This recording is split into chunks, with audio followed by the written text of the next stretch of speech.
현 시점에서 집을 사면 지금 내가 벌고 있는 소득의 90.2%. 안녕하세요, 캐부자입니다. 시청하시기 전에 구독하기, 좋아요 부탁드립니다. RBC에서 나온 최신 리포트입니다. 오늘 아침에 도착한 리포트인데요, 주택 구매력에 관련된 리포트입니다. 캐나다에서 집을 사기가 쉬운 적은 없었다 입니다. 우리가 지금 집 구매하는 게 요즘에 지금 너무너무 어려워졌는데, 역사를 돌아봤을 때 집 사기가 쉬운 적은 없었다라는 거예요. 생각해보면 맞습니다. 예전부터 집 가격이 지금 많이 올랐지만, 예전에도 우리가 집 봤을 때 언제나 비싸다고 느꼈었는데, 지금 그 비싼 게 정말 더 비싸게 느껴질 뿐이지 늘 비싸 왔었고, 앞으로도 집 구매는 쉽지 않을 거다라는 생각이에요. 사실은 내용을 한번 구체적으로 보도록 하겠습니다. 치솟은 이자가 집을 구매하는 가격 자체를 굉장히 높였다라고 표현을 했어요. 기준금리가 올라갔고, 거기에 대해서 이자를 지금 모기지도 엄청나게 올라갔잖아요. 그러다 보니까 집 구매하는 비용 자체가 지금 너무너무 올랐다라고 얘기를 했고요. 집 구매력이 캐나다 전체적으로 굉장히 안 좋아졌다라고 얘기를 했습니다. 그 중에서도 온타리오주, BC주 같은 경우는 extremely challenged, 너무너무 힘들어졌다라고 얘기를 했고요. 그리고 보시면, 하지만 결국 집 가격이 하락하는 게 결국 바이어들한테는 relief, 그러니까 좀 더 집을 구매할 수 있는 그런 능력을 줄 것 같다. 의역하자면 그런 거죠. 결국은 이런 부동산이 조정장이 결국 바이어들한테 집을 좀 더 구매할 수 있는 구매력을 높여줄 것 같다는 표현을 한 것 같습니다.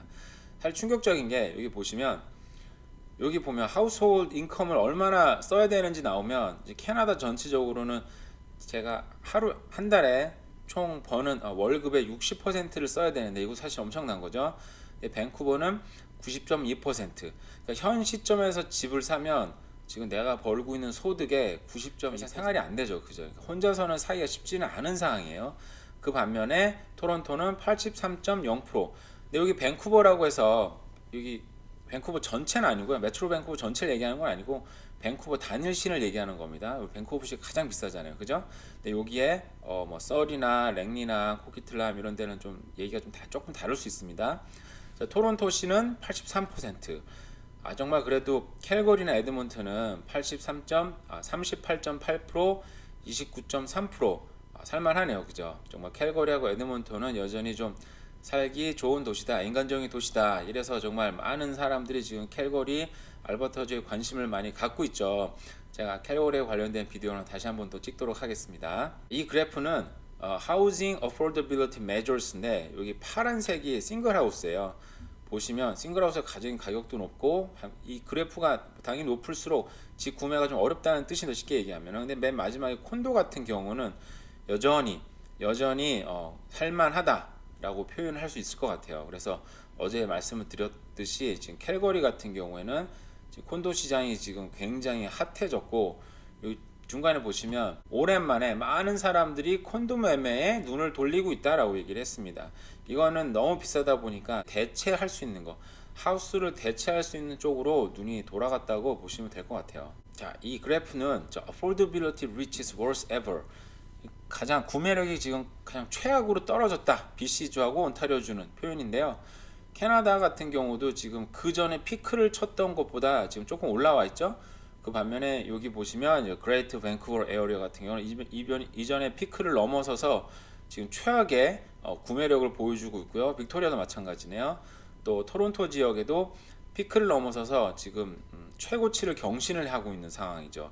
그 반면에 캘거리나 에드먼턴의 중부지방 같은 경우 여전히 살만하고, 그리고 지중해 도시 같은 경우에는 가장 여기 다른 설명 보면은 집을 구매하기에는 가장 좋은데, 이제 문제는 이게 세인트 존스라든지 중부지방 같은 경우는 가장 구매력이 좋긴 하지만, 사람들한테 저 이사 가서 살 거냐라고 물어보면 지금 관심은 많지만, 사실상 여기 이사 갔다가도 제가 알버타에서 15년 정도 살다 오다 보니까 결국은 사람들이 또 원하는 곳은 BC주, 온타리오주더라고요.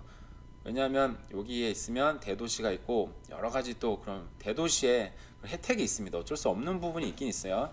비행기라든지 한국의 접근성이라든지 여러 가지 면에서 볼 때 어쨌든 그래도 현재적으로는 이렇다라고 보시면 될 것 같고요. RBC에서는 예측하기로는 올해 지금 이미 피크를 친 상태에서 떨어지고 있잖아요. 근데 내년 시장에서 내년 봄쯤까지는 아마 떨어지다가 여기서 완만하게 상승을 멈출 거다라고 지금 지난 보고서에 이어서 이번 보고서에서도 예측을 하고 있습니다.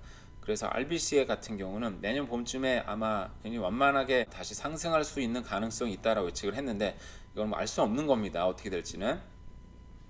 또 방금 나온 보고서인데 캐나다 지금 GDP가 사실상 이게 물가가 이렇게 오르고 그러면 사실상 시나리오상으로는 중앙은행의 시나리오상으로는 끝에가 좀 떨어져야 되는데 지금 7월 달만 해도 여전히 아주 적지만 상승을 했다고 합니다.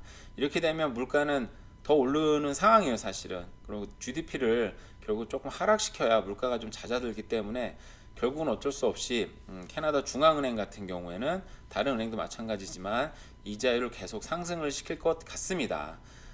그러다 보니 한국 기사를 제가 뭐 좀 지난 기사인데 뭐 이런 흐름은 비슷하니까 갖고 와봤어요. 자, 집값 이자 부담에 패닉 바잉을 멈춘 2030. 제가 얼마 전에 기사를 보는데 2030 집 사기 뭐 포기했다 이런 얘기를 했잖아요. 근데 제가 또 얘기했죠. 항상 포기한다고. 그때쯤 항상 포기한 저도 포기했었고 제 친구들도 포기했었고 항상 포기할 때긴 해요. 너무 비싸니까. 근데 또 나이가 먹고 결혼하게 되고 뭐 직장도 좀 좋아지고 그러면 생각이 또 바뀐다 그랬잖아요.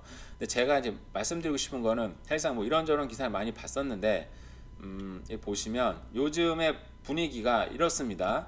자, 뭐 영끌족 여러분, 뭐 살림살 좀 나아지셨습니까? 후회는 안 되는지요? 5년 동안 개고생하면서 행복하길 바랍니다. 이게 비웃는 거잖아요, 그죠?